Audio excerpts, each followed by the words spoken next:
Hello, and welcome to another episode of Season 3 of Legal Wellbeing in Action. Today's episode, The Other Side of the Bench, The Importance of Resilience from a Judicial Perspective, is another installment in this year's theme, Wellbeing, a Deeper Dive. For this episode, retired Judge Sandra Engel talks with retired New Mexico Supreme Court Justice Barbara Vigil, New Mexico Court of Appeals Judge Shamara Henderson, and New Mexico Second Judicial District Court Judge Brett Lovelace about the importance of resiliency in the practice of law, including when serving as a judicial officer. The justice and judges talk about strategies and practices to combat secondary trauma, decision fatigue, security concerns, and the pressure of serving the public in a high-stress position. Thank you for listening. We hope you enjoyed today's episode. All right. Thank you, Bill, for that introduction. And hello, everyone. Thanks for listening in today. I am Sandra Engel, the Judicial Wellness Program Manager. I'm also an executive coach and a recently retired judge from the Bernalillo County Metropolitan Court. I also serve as a member of the State Bar Wellbeing Committee. And part of this year's wellness initiative is to produce these legal wellbeing in action podcasts on a variety of topics concerning the well-being of lawyers. Today, we're going to bring you a unique offering of wellness from a judge's perspective, a view from the other side of the bench. We'll be discussing resiliency, why it's important, and how judges use their resiliency skills to handle those unique stressors and challenges that we face on a daily basis. We have with us today three very important guests. We have retired Justice Barbara Vigil, Court of Appeals Judge Shamara Henderson, and the Second Judicial District Court Judge Brett Lovelace. Judges, welcome to the podcast, and thanks for lending us your time in this important area of wellness. And I want to say it's no accident that you three were chosen for this particular topic. I, as well as many of your peers, see you as professionals who, in the face of adversity and a lot of challenges that the court is constantly throwing at us, you tend to keep your composure and your positive attitude and even your sense of humor. And so thanks for letting us find out what the secret is in the sauce. We all know as judges that we experience stress in many forms in our work life, and sometimes that can even carry over into our personal lives. Secondary trauma and decision fatigue, security concerns, burnout, all of it, trying to manage it all. We're put in those positions of trying to rely on our own resources to handle all the things that are thrown our way. And so today, what we want to do is explore what that looks like for each of you and what tools and strategies you might use to support you in this high stakes decision-making career. So judges, first, before we get started, why don't you each tell us a little bit about who you are and the path, what the path to the bench look like for you? And I'll start with you, Justice Vigil. Yes, and good morning. Thank you for inviting me to participate in this podcast on resiliency as a judge. My path to the bench began probably when I was born. I'm born and raised in New Mexico, and always believed that I wanted to be of service to others. And I attended New Mexico State University and then on to UNM Law School. So I've been in New Mexico my entire life. I decided to seek a position on the trial court bench, the district court bench in 2000 after serving as a lawyer in private practice with my own law firm in northern New Mexico. I had done some government work at the Attorney General's office and at Risk Management Division. But after 15 years of practice, decided to seek an appointment and election to the First Judicial District Court, primarily because it was a children's court judge position. And I was very interested in children's law. So I was fortunate to be appointed and then elected to the First Judicial District Court and took the children's court docket, where I served as a children's court judge for 10 years.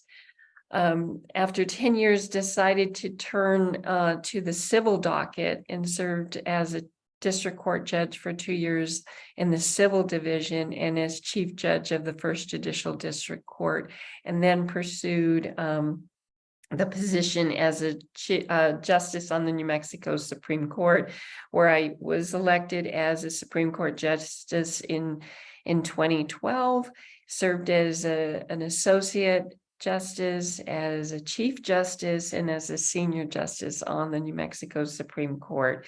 I retired from the Supreme Court in 2021. And so that was my path to the judiciary. Thank you. Thank you for letting us know. How about you, Judge Henderson? So my path started clerking for Justice Charlie Daniels, and he really kind of set the tone for a lot of the things that I thought about as a lawyer, serving community in different capacities. So I was a state and federal prosecutor for a long time. I was an attorney in the governor's office, and then I started my own practice where I did majority criminal defense and civil rights work. And in each one of those, with the concentration of how am I supporting my community, how am I representing my community. And so that was a natural change to going into a judgeship. I still remember when my law partner came into my office and said, you know, there's a recent opening on the Court of Appeals. You should seriously consider putting in for it. And I'd always wanted to be a judge, but I thought I would probably start off as a trial judge. And I was like, okay, I have to really think about this. And so I spent a few days doing that, talking to several friends, mentors, and decided that it would be a great opportunity for several reasons.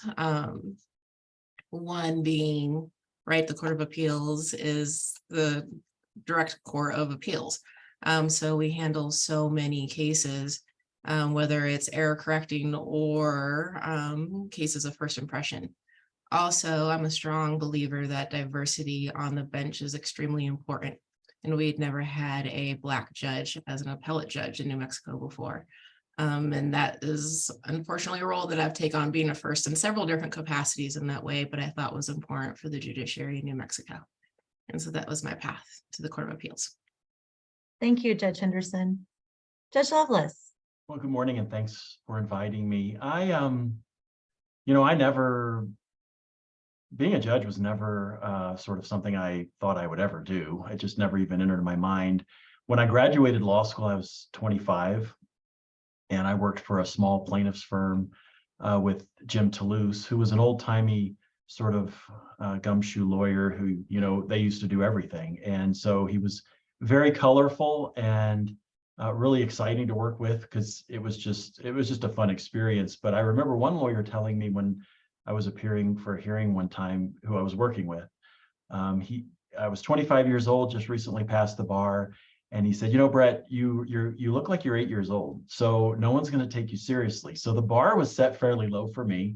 So I figured the sky's the limit. I really have nothing that's going to hold me back. And then to get trial experience, I went to work for the district attorney's office in Albuquerque. And I really enjoyed it. I really enjoyed the trial work and criminal work. I had never done criminal work, it was mostly civil. So I spent a long time there. I did dabble a little bit for a couple of years in civil defense, and I enjoyed it, but I really enjoyed criminal law more so, and so ended up back at the DA's office. And then ultimately, several positions opened up with the district court. I applied for one and was not appointed, and then applied for another and was. Even then, I still didn't think that being a judge was sort of in the realm of possibility. And maybe someday I'll come to realization that it is, even though I've been here for about 11 years or so. So that's essentially how I ended up at the bench professionally. Thank you for sharing that, Judge Lovelace. And it was my pleasure to work with you at the DA's office as well. We were there together. Let's jump right into today's topic, resiliency on the bench. When I say that, what does resiliency mean to each of you, and why do you think it's important to have it on the bench? And I'll start with you, Justice Vigil. What does resiliency mean to me as a judge, primarily a trial court judge? I think it's, how do you keep going and show up and be on the bench? And how do you perform your job with clarity and calmness? That's resiliency on a daily basis for me in serving on a trial court. And I think there's two aspects to this. One is a practical aspect, which is managing your docket, managing people, managing your calendar, and how do you manage that to make your day less stressful? So it's the administrative aspect of being a judge, your office, your calendar, your cases. How are you moving things through in an efficient manner? The other is a mental aspect to being resilient, and that is it's very easy to get pulled into the conflict before you. How do you? It's very easy to get tipped off balance. And so you've got to make sure that you have a temperament that is level and does not allow things to escalate in your courtroom. You're dealing with conflict every day. And how do you manage that? And I think you manage that through really taking good care of yourself in your life. And that's your well-being, your health, your diet. What are you doing outside of the courtroom, outside of the job, to make sure that you're healthy, emotionally healthy, getting enough rest, diet, exercise, all of those things. So I think resiliency takes into consideration those two aspects of being a judge: the practical part, the administrative part, making sure that you are managing your office in a manner that keeps stress at a minimum, and then the mental state, making sure you have the temperament, you're rested, you're feeling good, and taking care of yourself. All right, thank you. I like what you're saying about the taking care of yourself. I think in this wellness podcast, we all need to keep that at the forefront of what that looks like. And we're going to get into specifics maybe about how you guys take care of yourselves. But let me ask you, Judge Henderson, what do you think about resiliency? Why is it important to you? And what does that look like what does that mean to you? Whenever I think of resiliency, I always think of the ability to bounce back, right? You can't control other people's behavior or what happens around you necessarily. So how do you come back from situations that aren't necessarily positive or particularly stressful for you?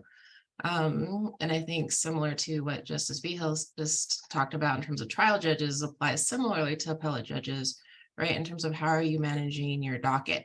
We don't have a lot of deadlines and we don't go to court every day, right? So you don't have that kind of opposite stress where you're constantly trying to meet deadlines. We don't have deadlines other than the 6-month rule. So you have to stay on top of it yourself. So finding that discipline to actually get your opinions out in a timely manner without that kind of laboring like you have to get it out by this date, or there's these parties are going to appear in front of you, so you have to be prepared by a certain day. And learning how to do that, I think, is a distinction in those two roles. Also, being on an appellate court, you have your own chambers, right? Your own law clerks, your own staff, but you also work on panels. And sometimes those panels where everybody is agreeing are very collegial and work out very well, but sometimes obviously you disagree on how to handle something. And that kind of creates like this inherent ability to create stress, right, amongst your peers. And how do you deal with that in a collegial way? And I think having resiliency and understanding that all judges are human, right? Their responses to things may not necessarily always be how you would prefer, but you can still come back and work out those disagreements and either come out with a majority opinion or have respectful dissents to each other. So I think that that's also kind of like a unique thing in the appellate world as well. And then, of course, with all that, how do you bounce back in all of those situations? And finding the balance of you're showing up, you're getting the job done, you're doing what you need to do, but you also are making time for your mental health, your emotional health, your physical health, your spiritual health, right? So you have that balance so you can be resilient in the face of whatever occurs at work. Thank you, especially for sharing those. It's so interesting to hear about the unique stressors that you guys have on the Court of Appeals that we don't think about, like working with your colleagues. I mean, we have to work with ours, but not in the way you do. And so having to really find that compassion and empathy when you're seeing someone else's point of view, it's so interesting. And that self-motivation, that's another, I love that you pointed out those unique stressors. Thank you for that. Judge Lovelace, working in one of the most stressful and I would say busy courts in the state, what do you do? What is, maybe we won't get into specifics yet, but tell me your overall thoughts on what does resiliency look like? Well, what does it mean to you and why is it important to you in that job that you're in right now? Well, I think resiliency as a judge, a trial judge, or professionally, whether it be as a judge or as a lawyer, I've always thought of it as you have to have, in order to do such a stressful job, to work at such a stressful job, no matter what field of practice you have as a lawyer or what discipline you're judging, what kind of case you're judging, you have to have sort of what I would say is a true north. And I agree with Judge Henderson. It's the ability to bounce back, but it's to bounce back to where. And so I always sort of think of it as the way I've always approached professionally my job is to recognize that I'm serving something greater than myself. I have, there's a purpose. There's a reason I'm doing what I'm doing. There's a great movie, City Slickers, where Billy Crystal's character is a big city guy who goes to sort of get refreshed and goes on a cattle drive. Well, he encounters this old cowboy and they have a philosophical discussion about what is the meaning of life. And Jack Palance, who plays the old cowboy, says it's one thing. It's just one thing. And so Billy Crystal says, well, what is that? And he's like, it doesn't matter. But whatever it is, nothing else matters. Nothing else means squat. And I think that once you find that calling, once you find that higher purpose that you're serving in whatever discipline you're engaged in, then you have something to bounce back to. You have that true north. As a judge, I have a little bit of a different experience from Judge Henderson and Justice Vigil, and I suspect Justice Vigil had this experience when she was a trial judge. As being the sole decider on any issue and being the only judicial officer, it's empowering in one sense because you make the decisions and what you say goes. But on the flip side, there's a lot of pressure because it's isolating and you don't always know that what you're doing is right or it's the correct outcome. And you don't have the collaborative atmosphere that you might have on an appellate court where you can tap into other people and hear different perspectives, and it sort of hones what opinion you might arrive at. I have served on the Supreme Court, being designated as a district court on a few occasions, and it's a fascinating experience to participate in that sort of collaboration. But it always makes me just love coming back home and being the master of my own little kingdom, even if it's dysfunctional and it doesn't work well.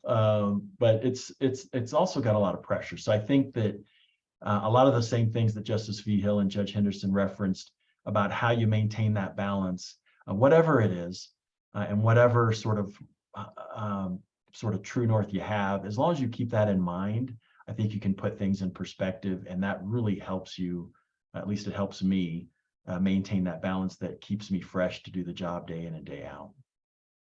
That's wonderful. A lot of wisdom on this podcast. I would love to get into a little bit more of the specifics of how you actually support yourself through times of stress, change, and challenges. What are some of the things, if you don't mind sharing, that you do to support yourselves while you are serving in this role? And I know, Justice Vigil, you've retired. However, I know it's very fresh. And I know that you also served on in a different role recently that probably brought a lot of stress as well. So I'm sure you have very recent experiences of how you take care of yourself in those stressful situations. What are some of the ways that you did that? Or do you still do that, Justice Vigil? Yes, as a trial court judge and as a Supreme Court justice, I think I always tried to keep in mind that while the courtroom is typically a very serious place, as it should be, it is also critical to make it welcoming. to be calm, to smile, to enjoy the process, to make it inviting for individuals to come in and seek justice. And I think that can resonate from the judge through staff and then to the litigants in the courtroom. While you can be firm and serious as you should be, you can also bring to the courtroom a sense of calmness, a sense of reasonableness, and create an environment where people feel comfortable. And that is where you're going to really be able to administer justice, where people do not feel intimidated, or it's scary enough as it is to walk into a courthouse and walk into a courtroom. And so I think as a judge, both as a trial court judge and a Supreme Court justice, it was always my approach is to try to make people as comfortable as possible in the courtroom and yet carry out the justice in a serious manner. What kind of self-talk do you have with yourself when things do get stressful? Taking a break when you feel your emotions are getting to a point where you cannot control them, I think is key. But making sure that you can also use the position as a judge and a justice, an appellate judge to really make changes in a system where you see improvement can be made. And I found a great deal of satisfaction and professional satisfaction in working on projects outside of just deciding cases, working on the improvement of the administration of justice, whether that would be in children's court, working in communities, making sure that we are working together for the improvement of people's lives. I found a great deal of personal and professional satisfaction outside of sitting on the bench and using my role as a judge to do that kind of work. Wow, that's wonderful. And one theme I heard in there is the theme of resiliency starts in an organization from the top. So if attorneys are listening to this, I know your staff probably saw that in you, and we've probably all seen where judges maybe aren't as resilient and what their staff tends to expect and sort of know as the norm can be a little tricky. And so looking at that top down, like if I can make sure I can control things in a resilient sort of compassionate manner and showing that firm control with kindness, that it kind of filters down. Did you feel that way in your organization? Absolutely. And, I would seek out mentors, professional mentors for me, like Judge Jim Hall at the First Judicial District. I would knock on his door and visit with him about how he administered his courtroom, how he dealt with the challenges. Judge Michael Vigil in the First Judicial District was also a great calming influence and teacher to me in my early years on the trial court bench. And then, of course, on the Supreme Court, I served with really some outstanding justices like Justice Daniels and Justice Edward Chavez, and of course, Justice Maez and Justice Bosson, and so on. So just really learning from others and seeking out that professional advice and consultation when one does feel a little bit, pushed into a corner and feeling like you're not being your best. Mm-hmm. That makes a lot of sense. Let me go to you, Judge Henderson. What do you think? What kind of tools do you use for yourself or resources to help you find resiliency? There's several tools, or sometimes I like to say like playful things that I like to use for resiliency. First and foremost, I would say for me is meditation. That helps me balance my nervous system, right? If something you have like a really bad day, or you feel like somebody was, behaving in a certain way that was just really stressing you out, right? Like starting my morning off with meditation helps me go back into the next day, or sometimes when I get home, right? To just kind of calm myself, because it gives me clarity to be able to look at the situation from a more distant space, right? So I'm not sitting in the middle of my emotions cycling. I've pulled back a little bit and I can say, okay, like my feelings are valid. That's okay. But how can I address the situation in a calm and collegial manner that or way that I think is going to be more helpful to the situation at the end of the day. And so meditation practice has been a big part of my life for quite a while, but I would say probably the last 10 years, even as a lawyer, that's something that I've relied on to really kind of balance myself out. And so I can show up with that resiliency to handle situations, and I think in the best way possible. One of the other ones is working out. I've always been an athletic person. I was a professional ballet dancer growing up, right? So I always had that outlet. And for the first time, which kind of goes into one of your other questions a little bit, for the first time, I became a judge the week of the statewide shutdown, and all the gyms were closed, the bar studios were closed. And so I'm at home learning how to be a judge by myself, stuck at home. And I'm not a workout at home person. I know some people are, I am not. I have to pay and go somewhere and be around people. So I had a job all of a sudden where I'm not running around from courthouse to courthouse and writing briefs at night, right? I'm just sitting at home all the time. And I'm in a job where you either sit in front of a computer or you're sitting on a bench. And I learned about a year and a half in, when my body started hurting and I noticed my reactions to things were changing. I was like, what is the major difference? And I was like, oh, I'm not working out anymore. I don't have that physical outlet. So now I joke, that I work out for at least an hour a day to combat sitting for 10 hours a day. So working out to me is hugely important. Also, one of the things I've learned since I've been a judge, thanks to you, Judge Engel, is judicial coaching, right? When I became a coach, we had a trainer, Jan, who was just so amazing throughout that training that I hired her as my judicial coach.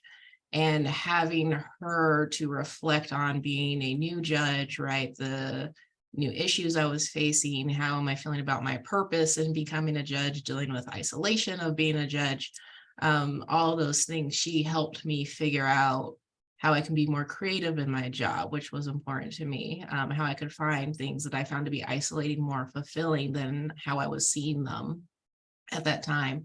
So having that judicial coach resource was huge for me in developing my space and my mental awareness of where I am as to this is what I want to look like as a judge. This is my purpose as a judge. And this is how I can be fulfilled as a judge, even though it's dramatically different. Being an appellate judge is dramatically different from being a trial attorney who does their own appeals, right? So there's that dramatic change in my life. That was really helpful. And then also I agree with an environment. Our chambers are so small, right? It's myself and 2 law clerks, and we all kind of have our own silos of chambers, and ensuring that that environment is calm and safe, especially for usually young lawyers, right, who are coming in and all of a sudden you're asking them to help you write opinions.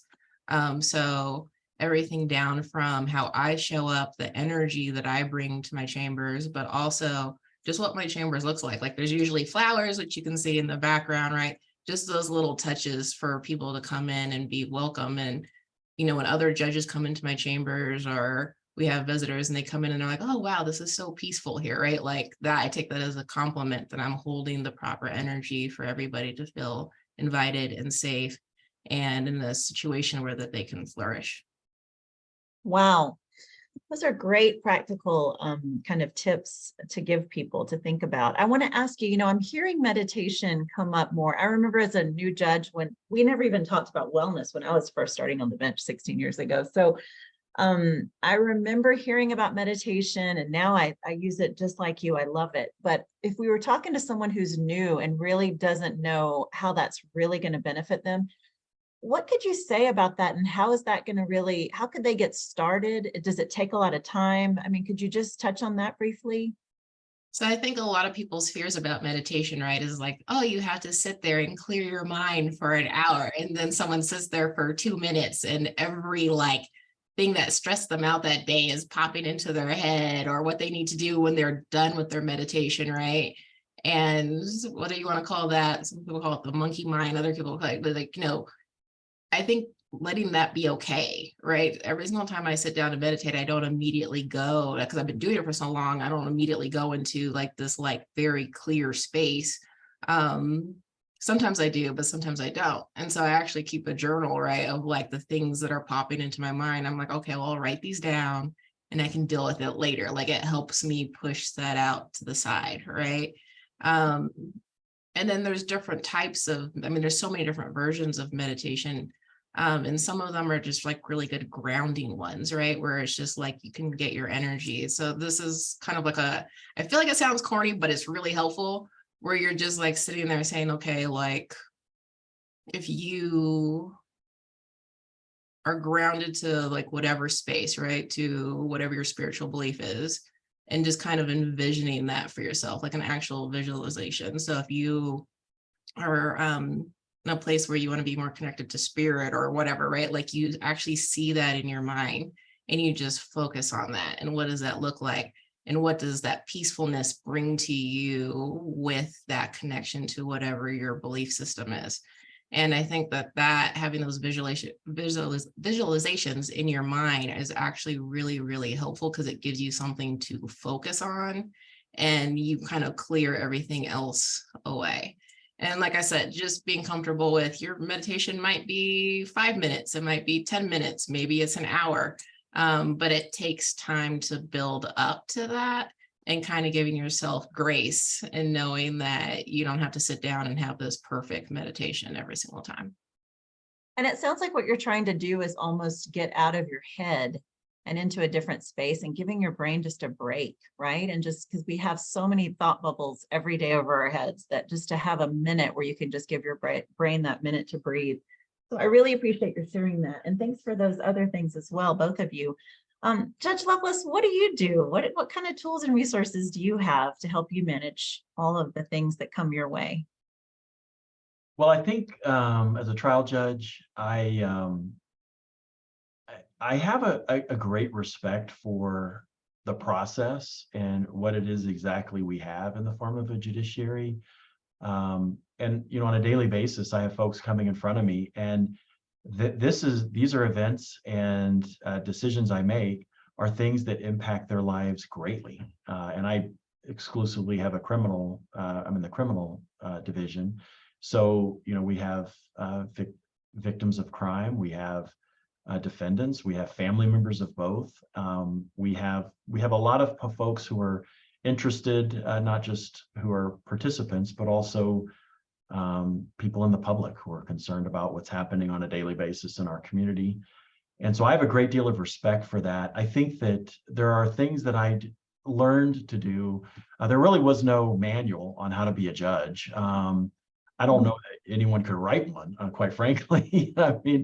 And so it was interesting. I kind of became a judge and then realized, well, what do I do now? I don't really know what to do. And people kept telling me, well, you do whatever you want. You're the judge. So that was not very helpful.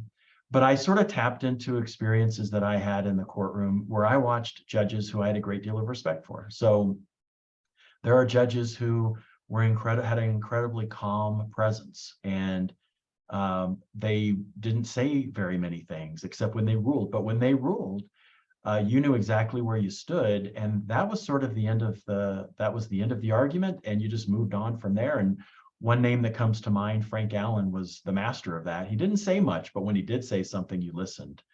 But I also learned from folks who really knew how to deal with people.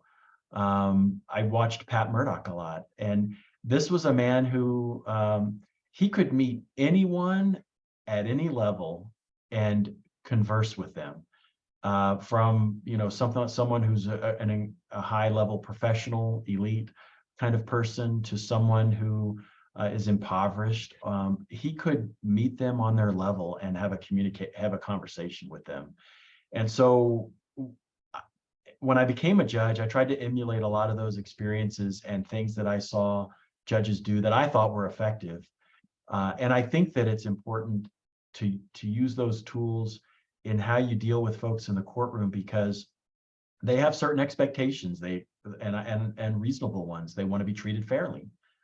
They want to get a decision. They want decisiveness because their lives are on the line and they need to have closure in whatever form or fashion.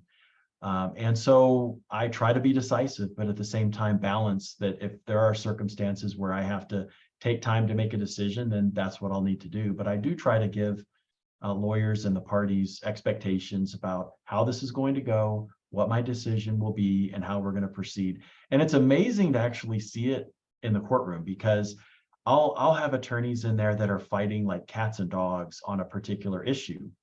And it's amazing. I'll make a decision and it may satisfy one side or the other or neither. But there's just this, and you can even see it on non-lawyers who are interested in the case. They're just satisfied with getting a decision, whatever it may be. And one thing that comes to mind, I remember having a sentencing one time and trying to figure out an appropriate sentence for someone. And there was no right or wrong answer. It was, coming up with a sentence that I thought was appropriate and fair under the circumstances. And it was amazing because everyone in the courtroom felt like, okay, that's the decision. And they were satisfied with the fact that a decision was made. They might not have agreed with it, but they were okay with the process. And so having respect for that and trying to enforce that in order to give folks, their day in court, essentially, I think is incredibly important. I think that in many respects, approaching it like that, especially as a trial judge, kind of you make things easier, not just for yourself as a judge, but also for the parties when the rules of the game are established early. So I think in the courtroom and also just in the sort of atmosphere of my work life, that's kind of one thing that stands out. I don't have the benefit of Judge Henderson because it's just so frenetic with a dynamic practice and just decisions and cases coming through, and it's madness, and trying to balance it is really tough. But I go to lunch and a lot of folks will eat lunch at the courthouse and work through lunch. I try to get out. I try to go. I'll, even if it's, forgive me, fast food, I might get it and go to the park and just sit there and eat my lunch and just sort of relax. I think it's incredibly important that you don't neglect your family because, our professional lives at some point do end. And we have families that depend on us not only while we are professionals, but also that we're going to be living with the rest of our lives. So I think it's important not to do that. And that can be a challenge in many respects, especially as a lawyer, but also as a judge. And I think some of the same things that Judge Henderson mentioned and Justice Vigil mentioned, exercise and trying to have hobbies and things outside of work that sort of take your mind off of what you're doing will help you be refreshed. All right, thank you. I want to follow up with you. When you talk about, well, first I want to just share that I agree with you that decision-making is so important. That's what we're there for, right? And I remember Judge Diane Del Santos told me when I first started, be there, meaning show up, be fair, and then rule, baby, rule. Do you guys remember that? I think maybe Justice Franchini started that. But anyway, I remember hearing that and thinking, she's right. They just need a decision. They don't need you to just take your time and say, I'll just, So I really appreciate your ability to make sure that you respect that oath that we take around giving justice, right? Right. And I do think that's a balance. But, I'm really curious about, what do you do? Like, let's say you have one of those days where you've just presided over an intense murder trial or whatever, but you come home and your family needs you to sort of be Brett there, not the judge. How do you make that transition is there something you do in your head or something you do? What do you do to sort of leave it all behind when you get home? Well, I'll be honest with you. I think that there are aspects where I'm not sure I can always leave it behind. It's always with me. And maybe this is good, maybe this is bad, maybe it's useful, maybe detrimental. But sort of early on in my life, based on my life experiences, I learned to compartmentalize certain things, which I think, some folks might think is unhealthy, but in other respects, the way it manifested in my work life has been useful for me. So I'm not sure that I always leave it behind. I live in a house filled with women. I have a wife, daughters, and a dog and a cat, and So all these strong female characters that will not hesitate to get me grounded quickly. But at the same time, I have folks who love me and give me support and sort of a way to tap in and sort of leave the work behind. But at the same time, it's not uncommon for things to stick with me for a while. And there's still cases that I have, decisions that I've made that there's really no, was it the right decision? I don't know. And so I made the best decision I could, and I hope that it was the right decision. So those are sort of, I don't know where they go in me, where they go in my head or in my heart, but they're there. I know it because they do come up periodically and I think about them. But I do think that you have to sort of tap into whatever resources you have at home to kind of live a different life than what you do at work. Mm-hmm. What kind of roadblocks or what kind of things, when you haven't been resilient in your job, what was it that stopped you? Like, what was it that made it so hard for you to really rely on those tools? Have you ever had those kind of times? And do you remember what those look like? Let me start. Let's go backwards. Or actually, let's just change it up. Judge Henderson. I think I can think of kind of two distinct times in my life, right, where that was something that happened. I think when I first started my own law firm, right, because you are now responsible for staff, running a business, which is completely different from being a government lawyer, right? So it was just this new overwhelming, you're a lawyer and a business person. And then when I first became a judge, I mentioned, right, my first week was the day of the shutdown. So I was, largely at home trying to figure out how to be an appellate judge by myself. Although Chief Judge Jennifer Ottrep and Miles Hennessy were really great during that time period. But I think, right, when you just have these overarching things of stress, especially when it's something new and you're not used to it and you're trying to figure out how to go into that new space, you let some of those things that you would normally do fall off, right? Maybe for me, I'm not meditating as much, or I mentioned I stopped working out when I first became a judge. And then you start realizing, right, your reactions to things are more sensitive than they normally would be, or you're taking things more personally than you normally would be, or you are quicker to get annoyed by things that wouldn't normally annoy you, right? And kind of recognizing that that's happening, I think, first and foremost, before you allow that to become your new norm. And sitting down and saying, okay, why am I feeling this way? What are my tools? Am I not using them? How do I come back to that and kind of, with that resiliency, balance myself back out again? So I think just recognizing that in yourself when, your fuse is a bit shorter than it normally is, coming back to yourself and saying, okay, I know I have these tools. I know I have these things, even to what Judge Lovelace was just saying, right? I know I have these hobbies. I haven't been doing them for the last couple of months.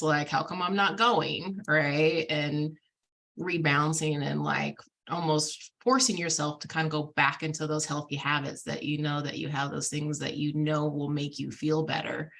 So you're handling the world a bit better. One of the things I love to do is I love to go dance in Santa Fe on Sundays.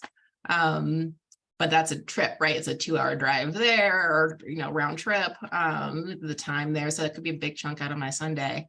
And I also know it's really important for me to do. So when I haven't been doing it for a while, I kind of think to myself oh, I need to go, right? And force myself to go, even though I'm oh, I could be working on an opinion. I could be getting this done, trying to make sure that I'm making that time for myself when I stop doing it is very, very important.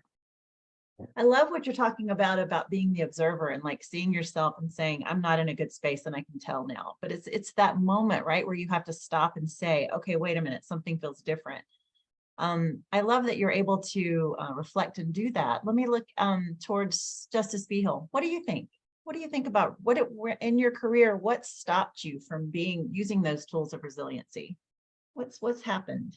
Well, I found that the system, our judicial system, our system of justice can create roadblocks to personal growth and satisfaction. So I looked at it this question a little bit differently in terms of what can I do to solve and open up barriers to how Okay. this can work better, not only for judges, but for litigants, for the public. So I look at it like our job, sometimes our system can create these, be very onerous and sluggish. So how can I bring ideas and facilitate change in a judicial system that open up the administration of justice for all, for everyone? And so, even talking about judicial wellness, for example, and realizing that, judges need support for this work. It's very isolating.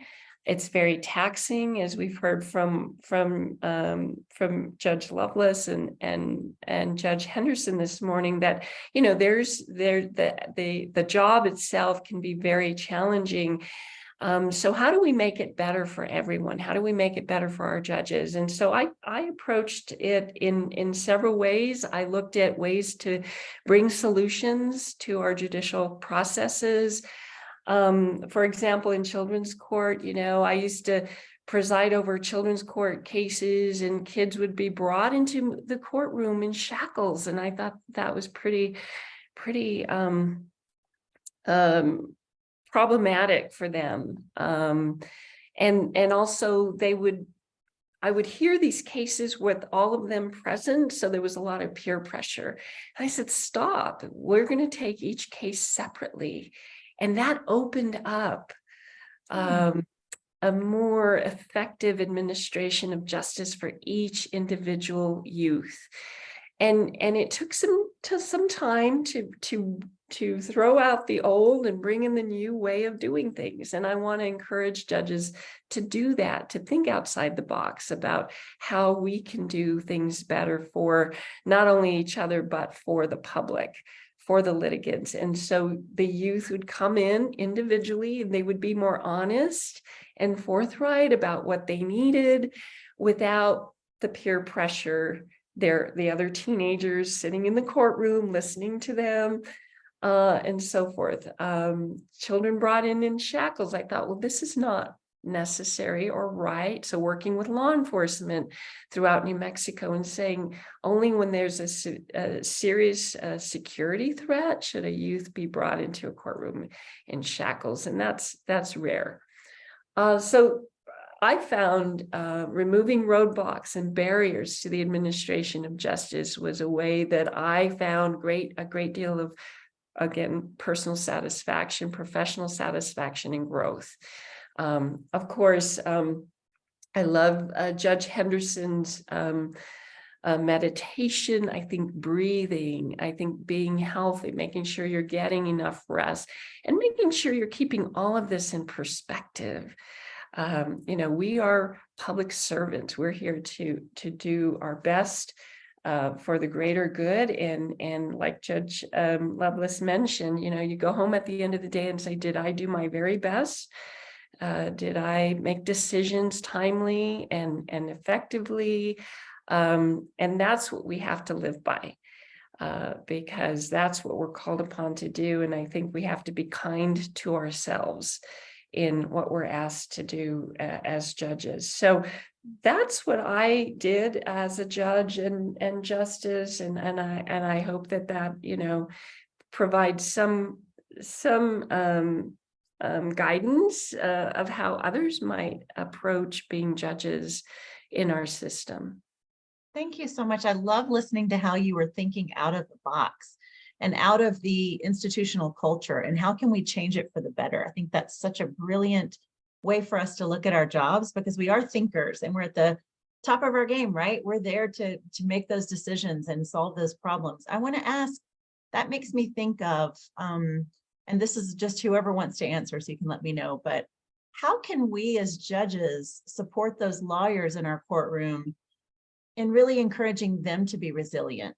And if you need a minute to think about it, but what can we do as judges to make sure that we're not only doing top down with our staff, but we're also bringing it into the courtroom. I know Justice Vigil, you've talked about like our demeanor, how we are calm and we're friendly and we have a positive attitude. Are there any other tangible things we can do? And Judge Lovelace, you talked about, I take lunch, which means the attorneys get to take lunch, right?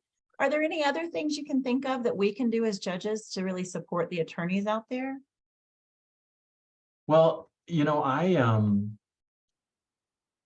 when I became a judge, and after I was here for a while, I kind of to sort of explain to folks like what the change is as far as the level of stress. As a litigator, a trial attorney, I looked at it like there are peaks and valleys. Like you have circumstances where there's high levels of stress, but they don't happen as frequently. And then it goes down sort of, and you have low levels of stress. And then it peaks back up when you go to trial and it has high levels of stress. Whereas a judge is just like an even line. It just goes, it's mid-level stress that is persistent and never ending. And that presents its own kind of challenges. I think that sort of to take it back to lawyers and how they deal with it. Obviously the lawyers are, especially with trials, it's much more performance-based. They have obligations as far as preparation in order to, and logistics to present a case or to defend a case. And so there's a lot of stress that comes along with that because a lot's riding on it and what they do. I think that one thing that I learned as a lawyer, and this took a while, and it had to do with the kinds of cases that I prosecuted for a long period of time, were crimes against children. And so I believed in my cases. I believed that justice needed to be done, and I was personally invested in it. And I think that's okay. I mean, I don't think there's anything wrong with that. I think that in some respects is expected of lawyers. But I also learned after losses were extremely painful because I felt like justice was not done. But at the same time, justice is the process, and it's following through with the process. You represent a cause or a litigant, a party, and you present your case. And ultimately the process, which you have to have faith in, makes a determination, whether it's a judge or a jury, about whatever the outcome may be. And you just have to have faith in the process and not to be so vested in it that the outcome determines whether you're successful, whether you are getting job satisfaction. It's the process that you're expected to be involved with and do it effectively. And so as a judge, I try to help the lawyers to be able to do their job. It not only makes my job easier, but it also helps them to do their job, which I think makes a better product in the ultimate cause of justice. So thank you for that. Those are great words of wisdom for the attorneys out there listening.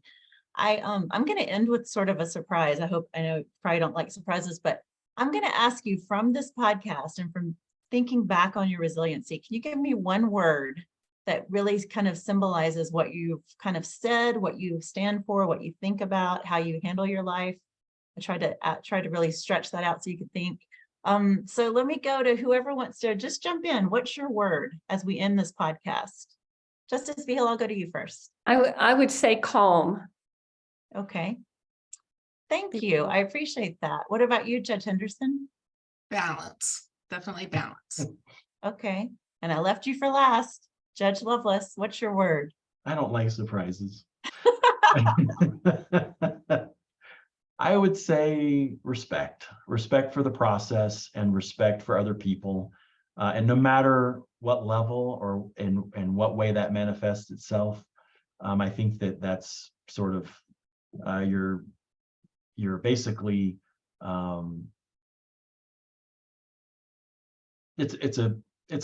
that is what justice is. I mean, it's about human dignity and things that are fair. And I think that having respect is an important aspect of that.